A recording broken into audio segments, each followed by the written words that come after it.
छोटी मई के नई हरता काम ससुरा छठी मई कवाने बीरिच तरह उपजे सखिया सब पूजली हो। कहवा में छोटी मई के नई हरता कहवा में ससुरा हो छठी मई कवाने बीरिच तरह उपजे सखिया सब पूजली हो। गोकुला में छोटी मई के नई हरता मथुरा में ससुरन हो। गोकुला में छोटी मई के नई हरता मथुरा में ससुरन हो। सखी हो महुआ बीरिच तरह उपजे सखिया सब पूजन हो। सखी हो महुआ बीरिच तरह उपजे सखिया सब पूजन हो। केहू के दिहे मैया दोई लालो के तो चरा लालो।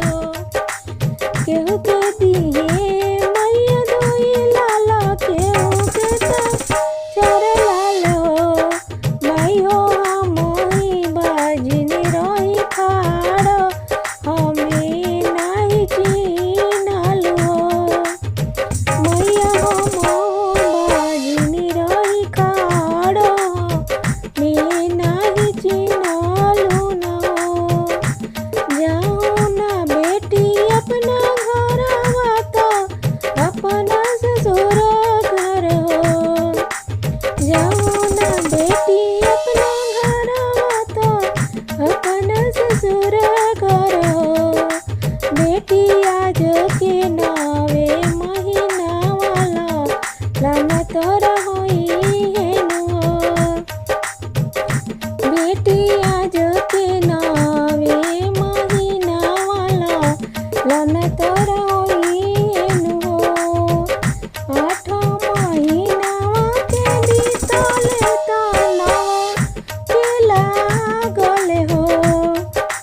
8 महीना के बीतल ताला के लागत हो। ए बहिनी रानी के जन्म ललनावा सखिए गावे सोहर हो। ए बहिनी रानी के दिखो के ललनावा सखिए गावे सोहर हो। बितले सावन के महीनावा तो भादो के लागल हो। बितले सावन के महीनावा तो भादो के लागल हो। बहिनी गोदिया में लेके ललनावा बजनिया छठ पूजले हो। बहिनी गोदिया में लेके ललनावा बजनिया छठ